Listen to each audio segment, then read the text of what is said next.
মহারানীর ঘুম ভাঙলো তাহলে? হ্যাঁ মা। কি নির্লজ্জ গো তুমি! তোমাকে এত করে বলি সকাল সকাল উঠতে, তাও কি তোমার কানে কোনো কথা যায় না মা? কিন্তু মা, আমি তো সকাল সকালই ঘুম থেকে উঠেছি। ও বাবা গো, এটা নাকি সকাল সকাল! সকাল গড়িয়ে দুপুর হতে চলেছে আর বলছে সকাল সকাল উঠেছো নাকি? কি ভুলভাল বকছেন মা? দুপুর হতে তো এখনো 2-2.5 ঘন্টার মতো বাকি। হায় রে হায়, ঘরে বউ এনেছি শুধু মুখে মুখে তর্ক করতে পারে, আর কিচ্ছু পারে না গো। হয়ে গেল রোজের মতো, শুরু হয়ে গেল এবার। কখন যে থামবে কে জানে। শোনো বৌমা, তোমার মতো সময় যখন আমি এ বাড়ির বউ হয়ে এসেছিলাম, সবার আগে ভোরবেলা ঘুম থেকে উঠতুম। তারপর ঘর, উঠোন, গোয়াল ঝাড়ু দিয়ে বাসন কাসন ধুয়ে চা করে সবার ঘরে ঘরে দিয়ে আসতুম। আর তুমি এক হয়েছো বাপু, তোমাকে আরো চা করে দিলে ভালো হয়।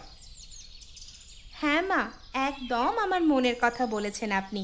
দিন না মা, দিন না 1 কাপ চা করে আমার ঘরে পাঠিয়ে দিন না। কত সাহস তোমার! তুমি আমাকে চা করে দেওয়ার কথা বলছো? মা, আপনি তো বললেন সবার ঘরে ঘরে আপনি নাকি চা করে দিয়ে আসতেন। কই কই আমাকে তো কোনোদিন ঘরে চা করে দিয়ে আসেননি। কি বলতে বলতে কি বলছো বৌমা? হ্যাঁ, আমি তোমার শাশুড়ি। শাশুড়ির সাথে কিভাবে কথা বলতে হয় সেটাও কি তোমার বাবা মা তোমায় শিখিয়ে দেননি? আমাদের সময় শ্বশুর শাশুড়ি কত কথা শোনাতো, তবুও মুখ থেকে একটা রা বের করতুম না। আর তুমি হয়েছো এক তর্ক করা ছাড়ো না। ছি ছি ছি ছি ছি ছি ছি। মা, আপনি যে এত বকে যাচ্ছেন, আর আমি যদি না কথা বলে এখান থেকে চলে যাই, আপনার কি ভালো লাগবে সেটা বলুন? তাহলে আমি চলে যাচ্ছি।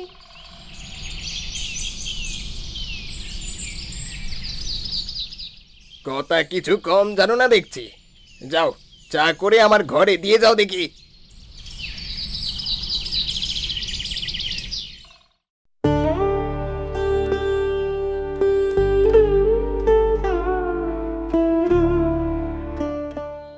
এই নিন বাবা চা, এই নিন মা। বাহ বাহ বাহ বাহ বাহ, খুব সুন্দর চা বানিয়েছো তো বৌমা।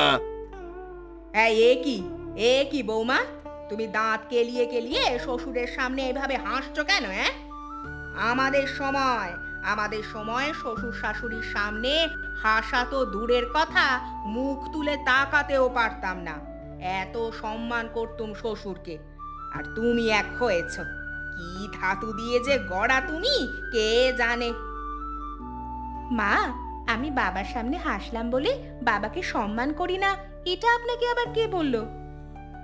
দেখাচ্ছ তো, দেখেছো? রাজুর বাবা, বৌমার চোপা দেখেছো? তোমাকে বলেছিলুম না? তখন তো তুমি আমার কোনো কথা বিশ্বাস করনি। এখন নিজের চোখে দেখো বউয়ের কীর্তি। রাজুর মা, বৌমা তো কিছু ভুল বলেনি। বাহ বাহ বৌমা বাহ, শ্বশুরকেও টুকটাক করে ঘুরিয়ে নিয়েছো। তাহলে তুমি যে দেখছি কাজ কাম ছাড়া সবই ভালো পারো। মা, আপনি কি কাউকে টুকটাক করে ঘুরিয়েছিলেন? তার জন্য আপনি এত ভালোভাবে জানেন যে টুকটাক করে ঘোরানো যায়। রাজুর বাবা, তুমি এখনো চুপ করে থাকবে? কি বলছে তোমার বৌমা, তুমি কি শুনতে পাচ্ছ না নাকি? রাজুর মা, তুমি কথা বাড়াচ্ছ কেন? তুমি চুপ করলেই তো সব ঠিক হয়ে যায়। যাও বৌমা, যাও, তুমি ঘরে যাও।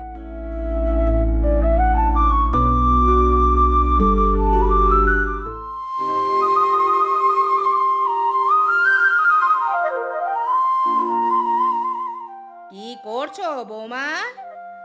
এই তো মা, দুপুরে রান্না করব, সবজি কাটছি।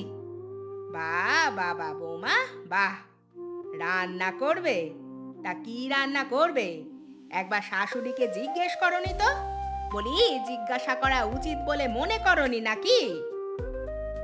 মা, কালকে বাবা তো নিজেই বললেন আজ মোচার ছোলা দিয়ে চিংড়ি পাতলা করে মাছের ঝোল করতে, তাই আর আলাদা করে জিজ্ঞাসা করিনি। থাক থাক বৌমা, তোমার নাটক আমার জানা আছে।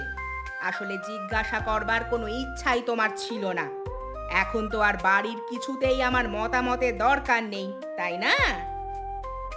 মা, এসব কি বলছেন আপনি? শোনো বৌমা, আমার আর কথা বাড়াতে ভালো লাগছে না। কি কি রান্না করবে বলে দিচ্ছি, শুনে নাও। মোচার ছোলা দিয়ে চিংড়ি, পাতলা করে মাছের ঝোল, অল্প করে ডাল, ডিমের একটু ঝাল করো, কেমন? আর হ্যাঁ, বড্ড চাটনি খেতে খুবই ইচ্ছে করছে, একটু অল্প করে আম চাটনিও করো, কেমন? এত কিছু এত কিছু আমি রান্না করতে পারবো না মা। কি বললে? কি বললে? কি বললে? পারবে না? না মা, আমি পারবো না। এমনিতেই অনেক বেলা হয়ে গেছে, এই এত সব রান্না আমি একা হাতে পারবো না মা। কি সুন্দর পারবে না বলে দিলে! দুটো কি রান্না করতে বলেছি গো, তাতেই বলে পারবে না? আমাদের সময় শাশুড়ি বিভিন্ন রকমের এত এত এত করে রান্না করতে আদেশ দিয়ে দিতেন। সব রান্না, সমস্ত রান্না আমি একা হাতেই করতুম, কোনো রকম নাও করতাম না তোমার মতো। হ্যাঁ, তাই নাকি মা? তা নয় তো কি, তা নয় তো কি? তখন একান্নবর্তী পরিবার ছিল। আমার শ্বশুরের জন্য একরকম রান্না, শাশুড়ির জন্য আরেক রকম রান্না, ননদের জন্য আবার একরকম রান্না, স্বামীর জন্য আলাদা, ঠাকুমার জন্য আবার আলাদা রান্না। উফ, বিরক্ত! এত বয়স হয়ে গেল, এখনো ঢপবাজি গেল না আমার শাশুড়ির। এরকম করে সবার জন্য আলাদা আলাদা রান্না করতুম। পারবে না তুমি, পারবে না তুমি কখনোই আমার মতো কাজ করতে, বুঝলে? পারবে না। হ্যাঁ মা, তাই তো বলছি, আমাকে একটু দেখিয়ে দেখিয়ে আপনার মতো কাজ শিখিয়ে দিন না মা। আপনি কাজ করবেন আর আমি দেখে দেখে শিখে যাব। এই এই মরেছে, আমি নাকি কাজ করব? এবার এবারে এবারে কি বলবো? হ্যাঁ, ও মা গো, কোমরের ব্যথাটা বড্ড বেড়েছে। উফ, দাঁড়াতে পারছি না বৌমা। আমি আমি একটু ঘরের দিকে যাচ্ছি, কেমন? তুমি যেমন পারো তেমন একটা রান্না করে ছেড়ে দাও, ঠিক আছে বৌমা? হ্যাঁ। আমার ঢপবাজ শাশুড়ি ভাবে আমি তার ঢপের কথা বুঝি বুঝতে পারি না। একটু ঝোল ঝাল খেতে গেলে শাশুড়ির জীবন চলে যায়, তাই নাকি আবার এত এত রান্না করেন। যত সব ঢপবাজি! এ বাবা, এ কি এ কি, বাসনগুলোর অবস্থা কি? এত নোংরা, এত নোংরা কেন? হ্যাঁ গো বৌমা, দুটো তিনটে বাসন, তাও কি একটু ভালো করে ধুতে পারো না নাকি? ভালো করেই তো ধুয়েছি মা। তা ভালো করেই যখন ধুয়েছ, এরকম অপরিষ্কার হয়ে আছে কেন? কোথায় কোথায়? কই কই, আমি তো দেখতে পাচ্ছি না মা। তুমি দেখতে পাবে কিভাবে বৌমা? তোমার ভুল কি তোমার চোখে পড়ে? আমাদের সময়। আবার সেই আমার সময় করে শুরু হলেন, দেখি কখন থামেন। আমার সময় ভুল ত্রুটি দেখলেই কখন সেটা ঠিক করবে সেই তালে থাকতো। সংসারের সব কাজ এই একা হাতে করতুম, তার উপর গোয়াল পরিষ্কার করা, এই সব কাজ আমি একা নিজের হাতে করতুম। আর তুমি এক হয়েছো বাপু, কিচ্ছুটি পারো না। হ্যাঁ,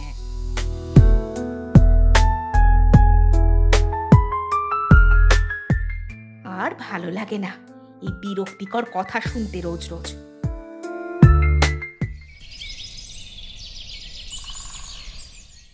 আমার ভালো আছিস? হ্যাঁ ভানু কাকা, ভালো আছি। তা তোমাদের খবর ভালো তো? হ্যাঁ রে মা, তা কোনো খবর না দিয়ে হঠাৎ তোর বাবা পাঠালো, বললেন এই কিছু জামা কাপড়গুলো তোদের বাড়ি পৌঁছে দিতে। বাবা, বাবা আমাদের জন্য জামা কাপড় পাঠিয়েছেন? হ্যাঁ রে মা, এই নে। আমার এখন একটু তাড়া আছে রে মা, তাই তাই আমি এখন আসি, কেমন? একটু কিছু মুখে দিয়ে যাও কাকা। না রে মা, না, এখন নয়, পরে আসবো খন।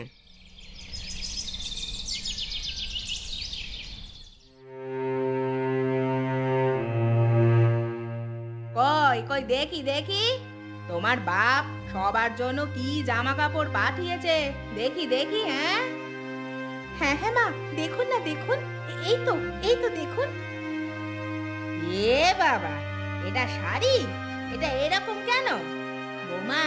কেমন জাল জাল শাড়ি মনে হচ্ছে, রংটা কেমন জানি ফ্যাকাশে আছে। তোমার বাপের বাড়ির মানুষরা কি এরকম জামা কাপড় পরে নাকি গো বৌমা? মা, কবে আমার বাপের বাড়ির জিনিসপত্র আপনার পছন্দ হয়েছিল যে আজ হবে? আমি জানতাম মা এরকমই কিছু বলবেন আপনি। সত্যি বললেও দোষ দেখছি। সবার জন্যই একটা করে জামা কাপড় পাঠিয়েছে, তাই একটু ভালো পাঠাতে পারলো না? জানো, আমার বাপের বাড়ি থেকে যখন জামা কাপড় পাঠাতো, এক একজনের জন্য 3-4 জোড়া করে পাঠাতো, তাও কত দামি দামি কাপড়। আমার শাশুড়ি বলতেন, তোমার এত কাপড় কি হবে, তুমি বরং পাড়ায় কিছু বিলিয়ে দাও। এবার বুঝেছো তাহলে আমার বাপের বাড়ি থেকে কত কত জামা কাপড় পাঠাতো? হ্যাঁ,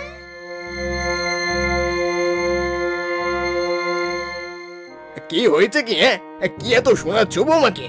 আমাকে একটু শোনাও না। এই এই মরেছে। না না, কিছু নয় কিছু নয়, তুমি যাও তুমি যাও, যাও তো দেখি। শাশুড়ি বৌমা একটু গল্প করছি। তুমি না বললেও আমি জানি গিন্নি। তুমি কি ভাবো আমার কানে কিছু পৌঁছয় না? ও মা, বৌমা, তোমার বাবা মা তো বেশ সুন্দর জামা কাপড় পাঠিয়েছে। যাই হোক, ছেলের বিয়ে দিয়েছিলাম বলে বাড়ির জামা কাপড় পরতে পারছি, না হলে নিজের বিয়ে করা তো শ্বশুর বাড়ি থেকে কিছুই পাই না। কি কি সব বলছো তুমি? এখান থেকে যাও তো, যাও তো এখন। এখন কেন? তোমার ঢপবাজি সামনে চলে আসছে, তাই চলে যেতে বলছো? কি লাভ পাও ঢপবাজি করে, তাও আবার নিজের বৌমার কাছে?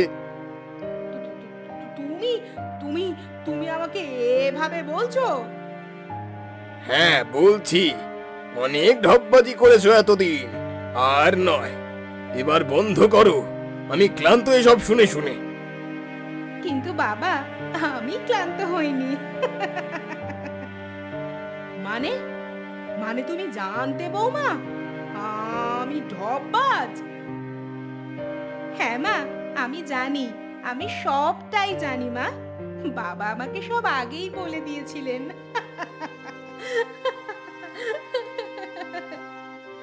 তাহলে তাহলে কিছু বলতে না যে? কারণ কারণ মা, আপনি ঢপবাজি করে মজা পেতেন, আর আমি জেনে বুঝে ঢপবাজি শুনে মজা পেতাম।